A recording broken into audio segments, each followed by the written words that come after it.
you guys are not to your muscle chapter. So you're gonna hear the terms, but rather than me standing here and pointing at them and taking up a bunch of time, I'm gonna use the terms in context.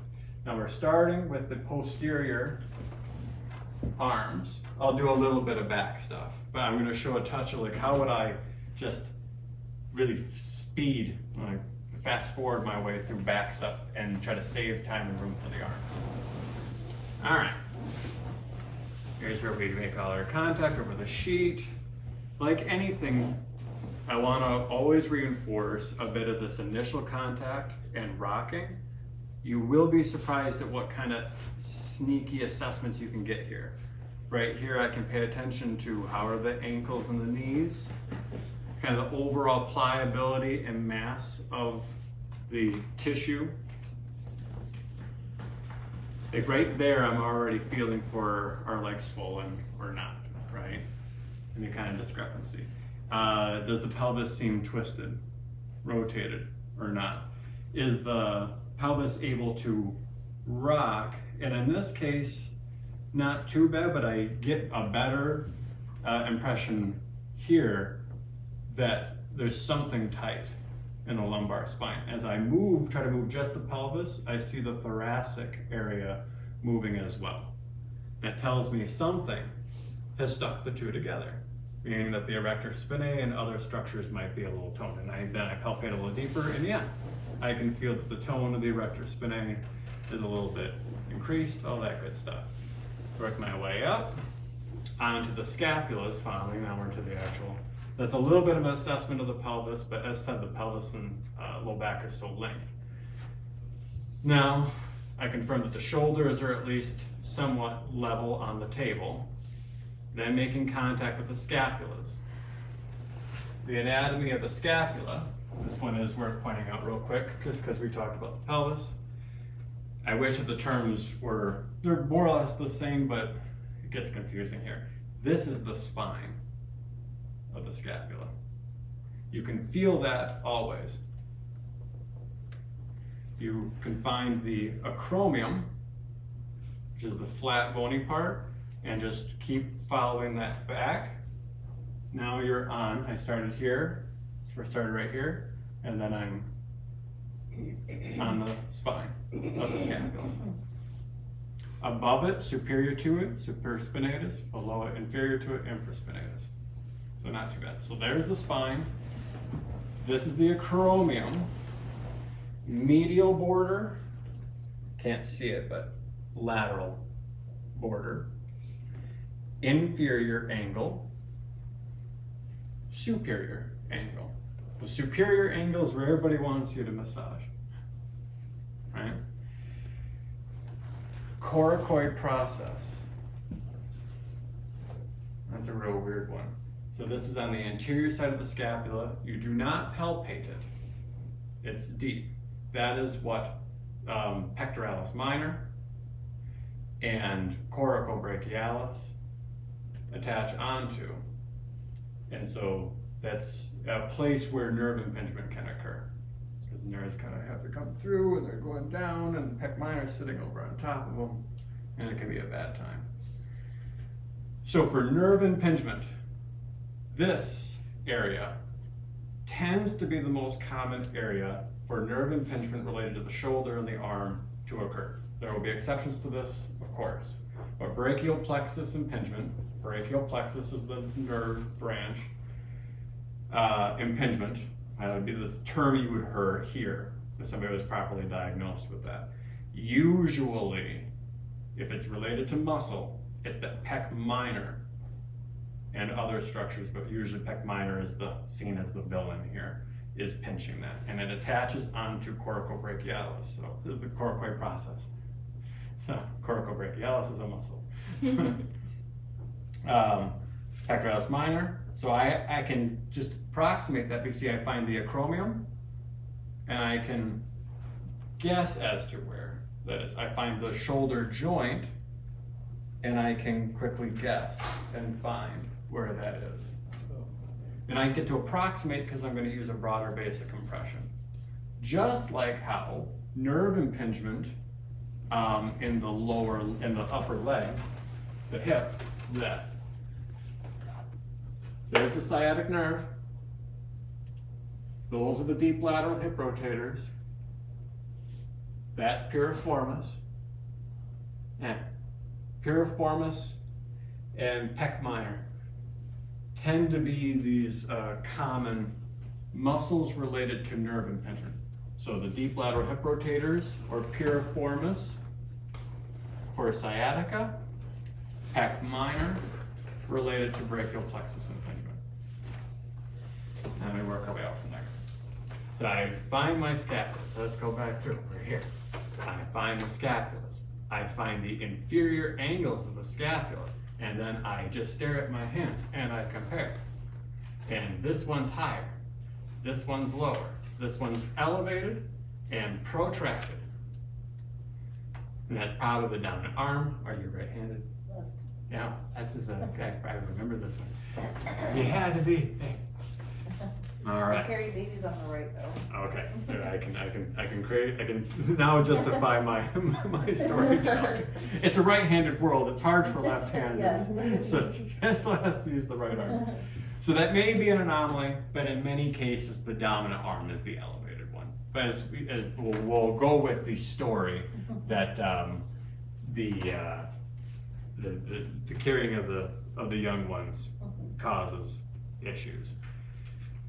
So, quick shortcuts here related to low back and shoulder. Let's say I just need something that's going to feel good. It's going to really work on a lot of the tissues real quickly. Remember some of our repositioning. Arm down off the side of the table. I confirm that that's comfortable. Arm up and over. Is that comfortable? Yep. Okay, perfect. We're actually going to just position you both that way. I'm going to bring a little stool over. Impingement in that area you said in pec minor is often the one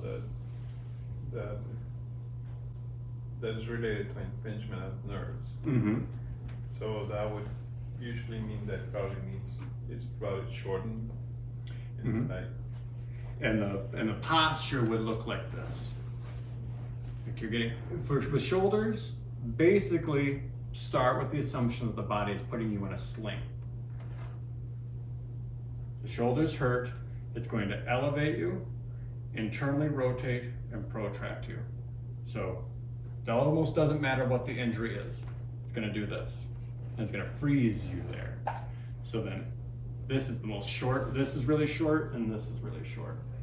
And you can just, as a blueprint, I want people to prove to me that that is not their pattern first. But it's always a part of it. That I will start with the assumption that their pecs and their upper traps are tight and short. And their adductors as well. So latissimus dorsi and pecs again are going to be short, and then we'll see if they prove me wrong. And maybe they're a Olympic level swimmer and they prove me wrong because that's a different kind of activity and posture than most. Now, as a quick shortcut for things low back and phasing towards the shoulder, like we have all, we could just do like a quick series of applications here with some nice compressions. Just kind of work our way up, move everything. But if I have one of my favorite go-tos, it's a need-like action. A push plus a pull. Push hand on the low back, pull a hand on the upper traps. Push, pull, I switch my feet, and I'll go downhill a bit with this hand. Push, creates a nice glide on those traps. Push, pull. Now keeping my elbows, at least, that's not perfect.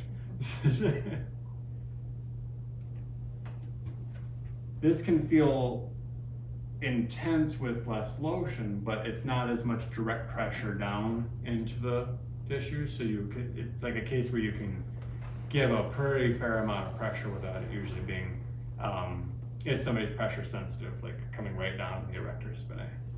So, is that true? Does that feel okay? Yeah. Okay, good. So we'll go here, and I'm just gonna sneak around, balance that out. What I'm really feeling for here is, tone of the low back structures and tone of the scapula elevators. So that's gonna be upper trapezius and levator scapula. Now, what side of low back tends to? On the right. Okay.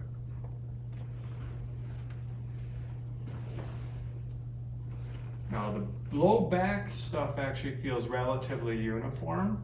Both sides are tight. And I kind of was able to already get a sense that was likely because the pelvis didn't look too rotated. It didn't look crooked when she was laying there. Okay. As a kindness, soon I need to start using a bit more lotion for her. And here, what's interesting too, you won't be able to see it, the right shoulder elicited a much stronger histamine response than the left. And that tends to, you have to be a little, you have to be a little careful that you're not irritating an area. But that tends to tell you that that area might be working a little hard. So maybe this is although dominant left arm, maybe it's a right side shoulder, right side low back, symptomatic kind of pattern. But from a gait perspective, remembering that the left hip is paired with the right hip is paired with the left shoulder, and vice versa. Right shoulder, left hip. Those are the paired muscle groups and everything. Now, let's bring the arm out to the side, and this is where we get more to the specifics. You said histamine response. Mm-hmm. Did I understand that? So Did I hear that right? Yep, when their skin looks a little bit more red after you work on it. And so it can indicate that, one, it can show that maybe something is swollen. Like if the skin's already red, and particularly if it's hot, you're using the back of your hand to confirm temperature-wise. Is it hot or cold? Just red, like I have a very strong histamine response. It doesn't really mean anything in my case. But you'd want to confirm the skin looks a little red, is it also warm? If that's the case, then it's some case where either you've worked on it enough. They usually use this related to, let's say it's connective tissue or scar tissue work. You're working on that area. You stop once the histamine response is really exaggerated and it's warm. You don't want to go past that. Once you start seeing it turn red and it becomes warm, you stop massaging. But if I only do a little bit of massage and the area turns red, sometimes that may indicate that the muscles of that area are tight, or there's an issue there. The area is already working hard. So, and you let me know if we can just follow up with this, because now my head is running on this. Aside from looking with different shades of skin colors. That's okay. It hurts a little bit, but. Okay, I'm gonna give you a little more motion. Sorry, continue. With different shades of skin colors, the redness may not be too obvious. Yes. Yep. Darker skin, not as it. Yep. So, the warmth would probably be more. That's your better indicator. That's why I always follow that up, because it also, with lighter skin, the histamine response usually doesn't mean anything. I can draw a line on myself and it'll immediately turn red. You want to confirm that it also get warm. Okay, thank you. Yeah. All right, so let's think about the structures here. We get to be a bit more precise. Now, remembering the pattern, if I was turning this more into a lymphatic drain protocol, lymph drain, I would be wanting to always move the fluid back towards the core of the body. Now, I personally come from a philosophy that you need to work on every layer of tissue always. We need to start light on the skin, just moving the skin. And when I do those, I figure it can be in lots of directions, but I make sure that at least a few of them, if not most of them, are related to lymph drain. Now it's light pressure, so my body mechanics don't end up mattering quite as much. But as long as they're directed, in this case, it's going to be, I'm going, the actions are actually lateral. So it's but lateral to the arm. I'm either going this way or this way, or up. All of those will facilitate lymph drain. I'm twisting the tissue one way and the other. Really, for lymph, you slow this way down.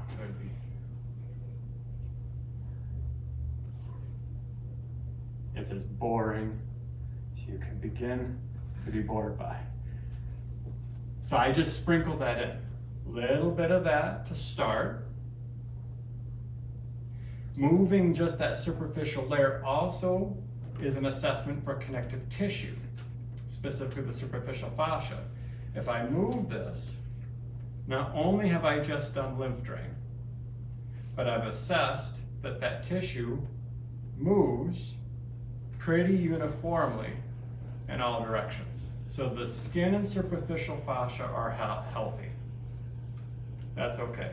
So I can get connective tissue assessment and lymphatic drain done at the same time. And I worked there. See, I kind of stayed very proximal, meaning closer or higher up to the torso. Now we're going to work deeper. And now I'm going to think more about the muscles themselves. First layer of muscle, and one that we may not have thought a lot about related to the shoulder, aside from the firing pattern stuff, deltoid. Deltoid is an incredibly important muscle, and it wraps all the way around. You can see it a bit right there, upside down, but. So it has a posterior section to it. The way I get it is this way. I started out telling you guys to massage this way, but now I get to break all the rules.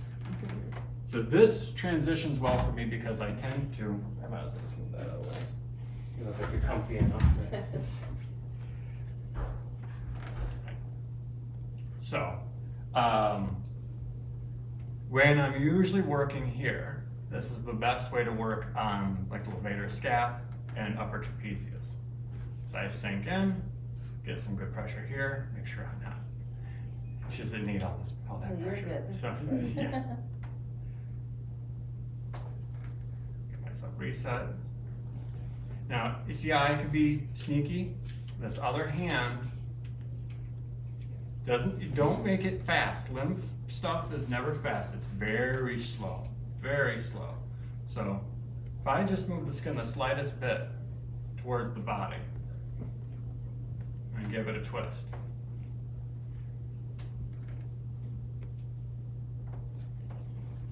Now a lot is happening.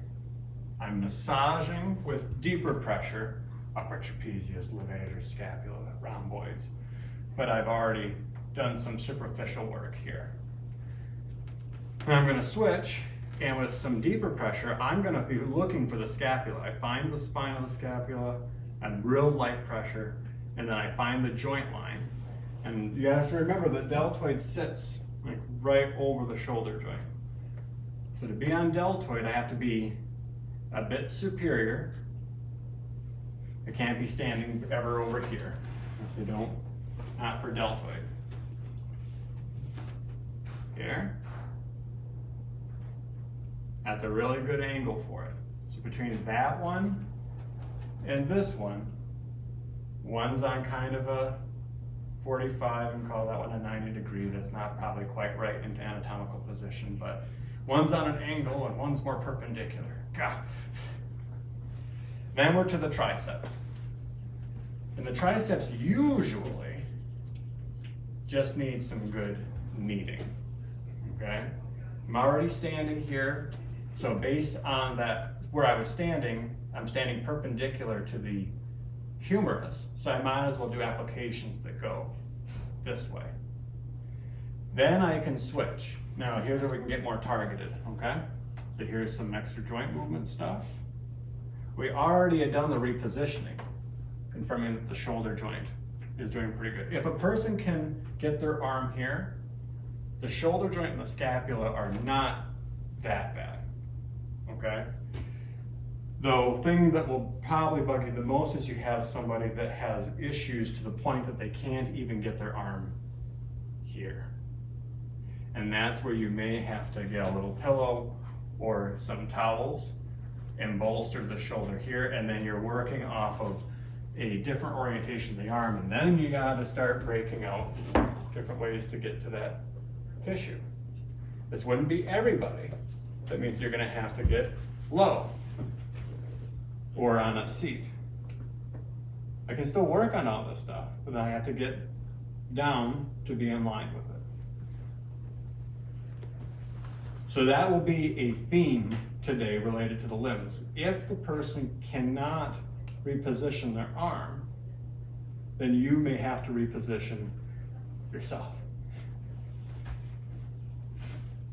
Pretty much the only times I tended to get down on a knee or sit during the massage. Now they can go here. We have all those. Then we can do some rhythmic oscillation. So a little bit for Jonathan. Things like this. So you can get a lot of real rhythmic.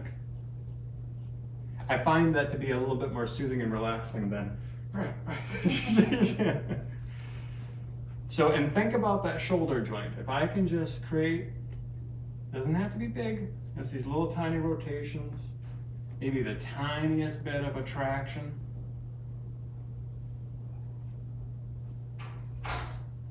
And I've already lifted the arm, so maybe I just sprinkle that in as part of the application. And remember that this oscillation stuff is really cool related for fluid movement. Not doing my most rhythmic work here. But I could start here, just do a little bit of it, sneak my hand under. Now I use the hand closest to their head. I use that because that way when I apply pressure, they're not going to slip up. That's it. In the event that you have a table with a harder edge on the side, that's a way that you can, without cushions, you could always put a pillow or a towel under there, but you could just use your own hand to cushion the anterior side of their elbow. Then I can come over with a forearm, and voila. And here's where you can be a lot more thorough. Now, all of these directions are going distal to proximal. Starting a little bit distal, and then the direction is going proximal. So you say distal to proximal versus proximal to distal. Fancy talk. So the application of lymphatic drain, the contact sequence is proximal to distal. The applications are distal to proximal.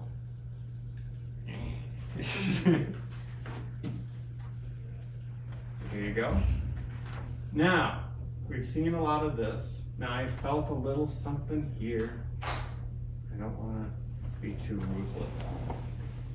If I were looking for a little extra thing to do, muscle energy techniques here are quite easy, because I just say, I'm going to just start to straighten your elbow a little bit. Nice and easy. Keep coming. And then down, nice and slow. Good.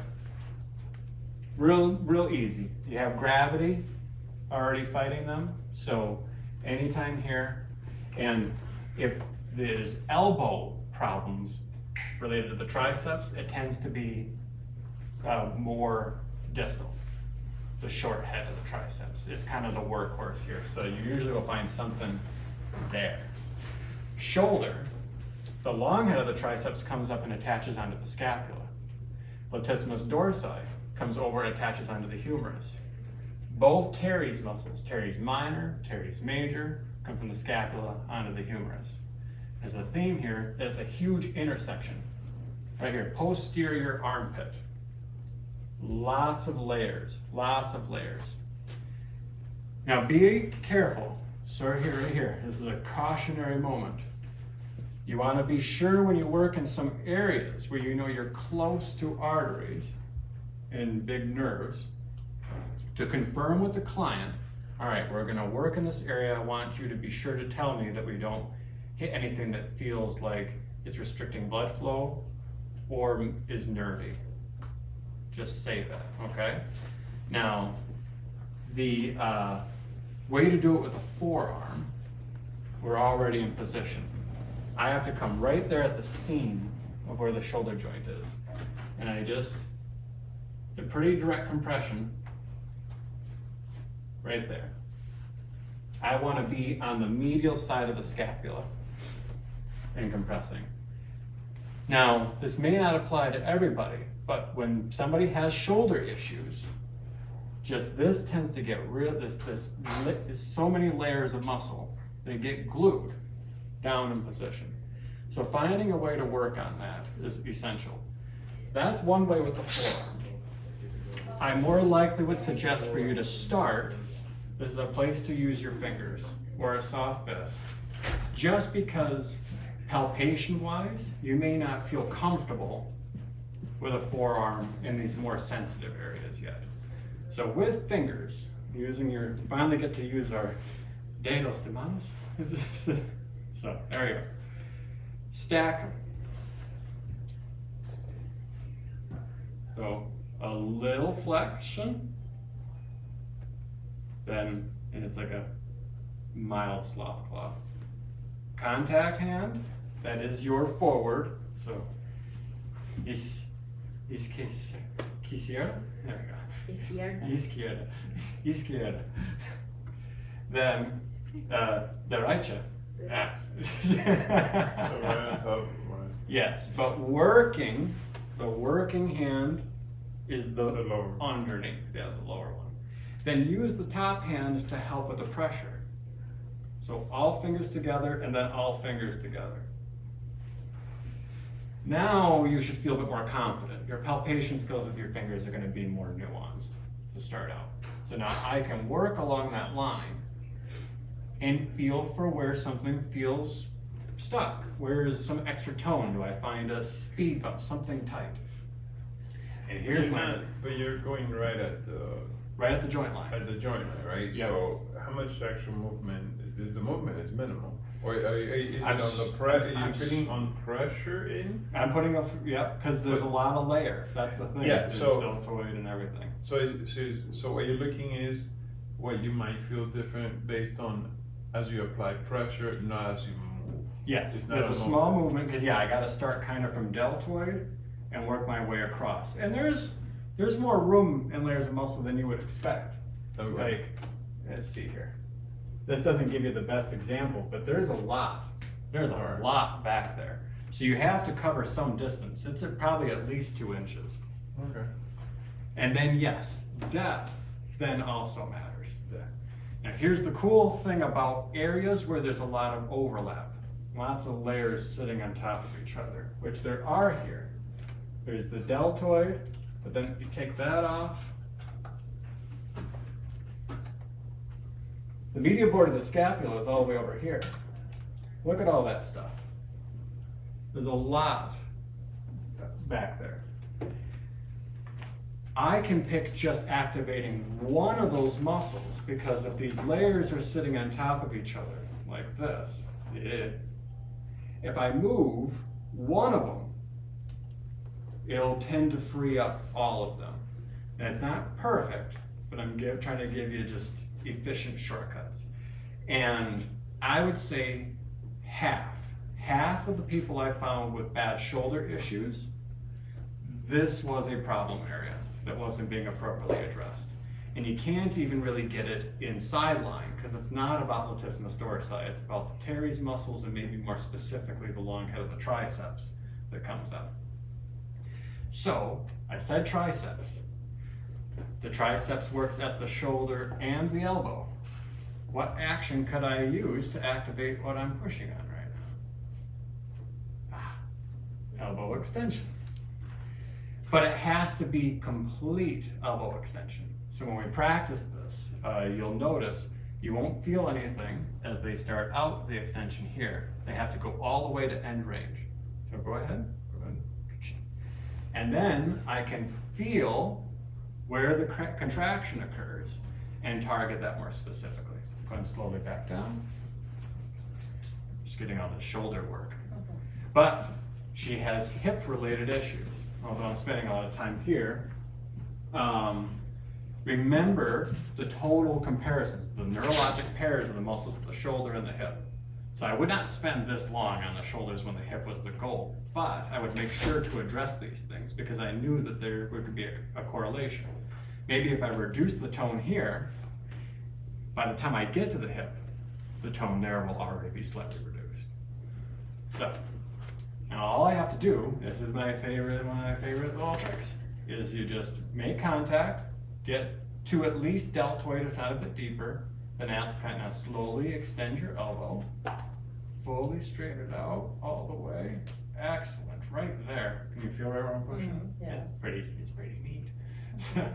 Now, if I wanted to go one step further, let's actually just start here. All right, cool, now big deep breath. And then with the exhale, slowly let your arm back down, nice and easy. Now controlling the acceleration and deacceleration. Make sure they do these things slow in both directions. Do it again. Yep, do it one more time. Our client already understands doing the inhale with the shorten, with the concentric shortening, and an exhale with the eccentric lengthening. Voila.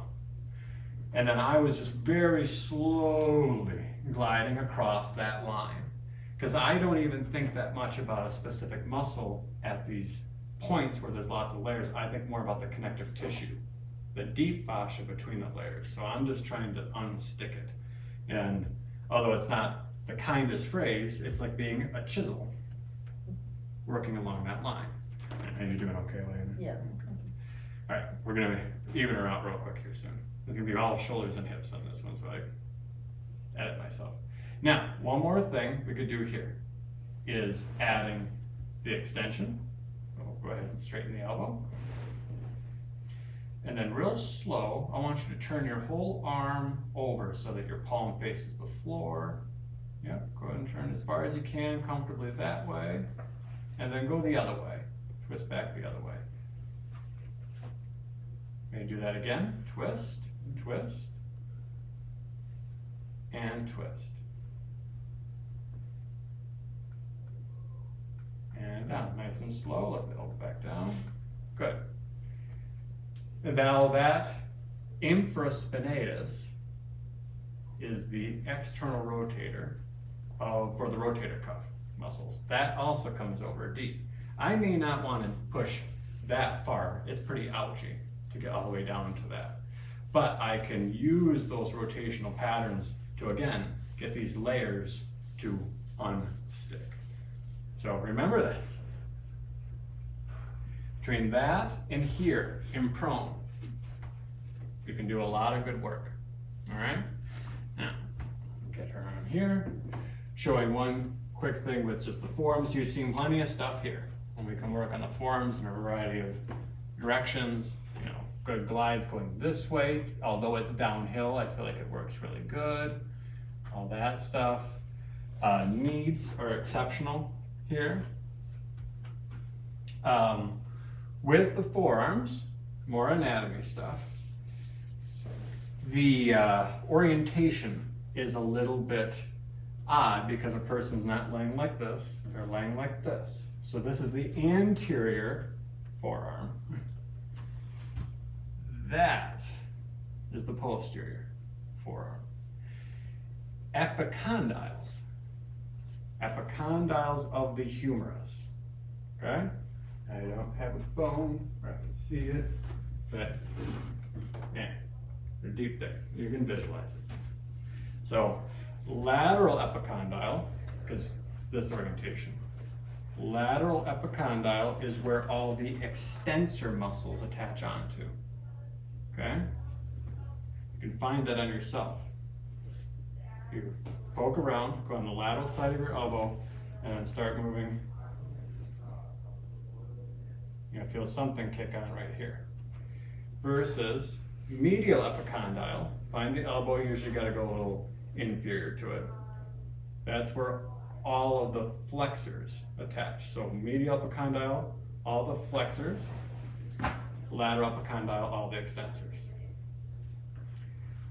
Deep here is pronator and supinator. Supinator is right here. It's really high up. About a few minutes before you go into. Pronator is on the other side, and you have another pronator down here. Pronator, supinator. In the microwave. And then. So I know that this half of the forearm is where the big pronator, supinator muscles are. You have a question? So if I push here, When you come into the room. and I can get the radius and ulna to rotate. I could even go so far as to grab the hand, but I don't usually do that. I grab the radius and the ulna. And it doesn't have to be big.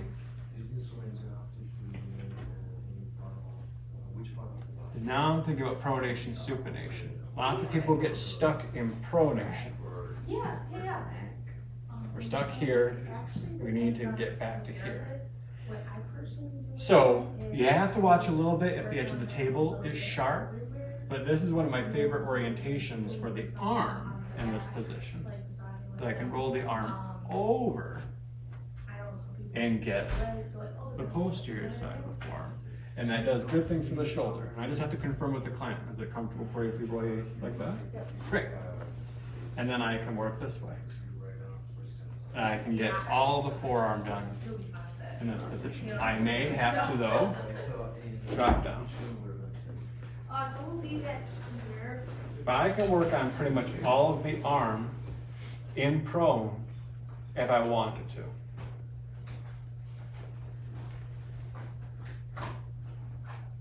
But right there is where supinator is. So if I'm going to work on supinator, just kind of get my hand on that upper side, that proximal half of the forearm, and then real small. Or I could resist, and I could say to the client, you feel that action, how I'm turning your hand back and forth? I'm just going to hold you still, but you do that action.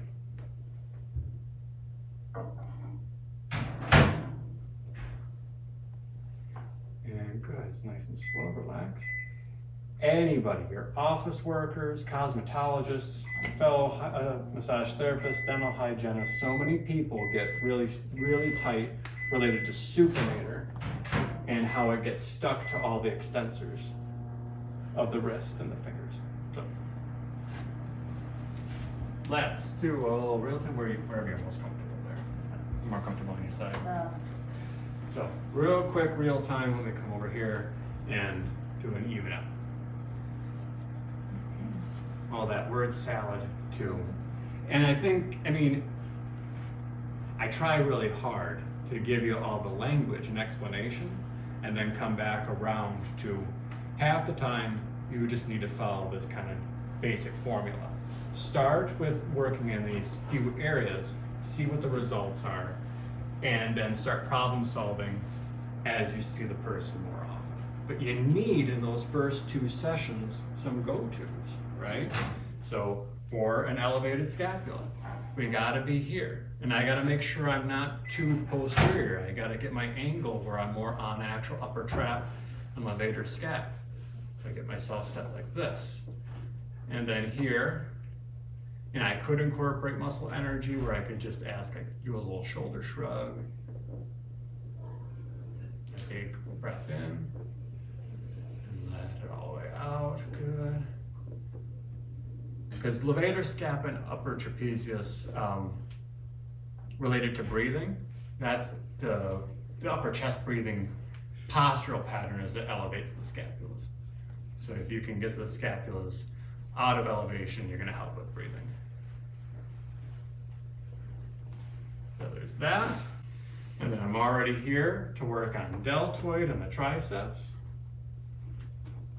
There's some good knees. Sneak in a touch of lymph drain.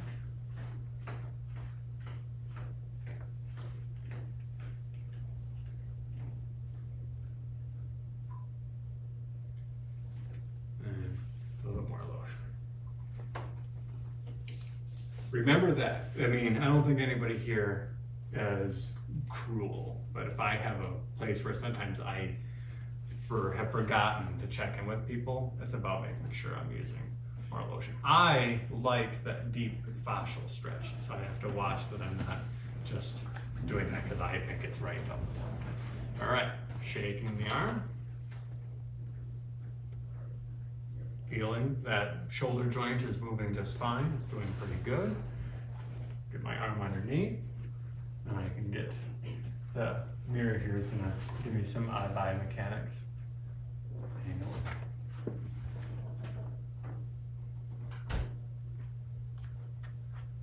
Couple sweeps like that.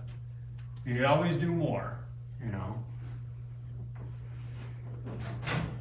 If there were shoulder problems going along that joint line, okay, you can slowly straighten the elbow. I do feel a thing. And slowly back down. Does that feel like anything to you? That was a clicky. Yeah. Okay, nice and slow. Straighten the elbow. And turn your whole hand over one way. And then the other way. One way feel harder or easier to you? This way is easier. That way is easier. Usually people are stuck in internal rotation, so they need external rotation. Good, back down, nice and easy. Okay, we'll do one more. Okay, straighten and turn. What I like about this, it's not a hard action. Not difficult at all. The only challenge, as said, will be when you have somebody who cannot put their arms in this position. Relax, nice and easy. Cool. All right. To our forearm. We're going to start here, a little bit lighter, knees. Making sure some directions are related to lymph.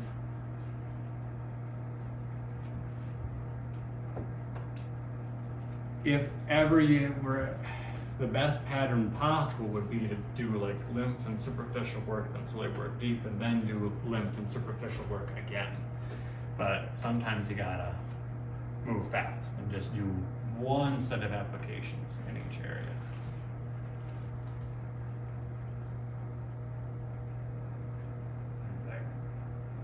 Forearm.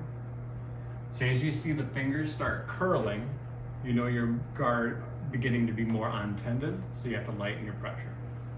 You're gonna do way more pressure on the proximal half of the forearm than the distal half. More tendon, more muscle. Then supinator, just inferior to the elbow. So literally I put the lateral side of my hand, medial side of my hand, good. Medial side of my hand, right by the elbow, flop it over, I'm right there pretty much on supinator. And then I just have to slowly pivot, or hold still and ask the client to pivot and turn their hand one way and the other. Good, relax. And I could turn the whole arm over, confirm that, is that comfortable? Okay. If you're always feeling for that kind of hard end feel, as long as there's a soft end feel, then everything's okay. Motion. The only problem here is it's a bit downhill. So standing does not really give you the best orientation. Ideally, one day you have a setup where you have a rolling stool, and then that makes life a lot easier. So here, I even get far enough back. There we go.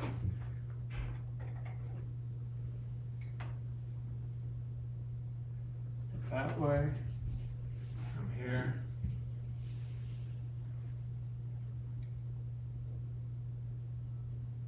Pronation, supination.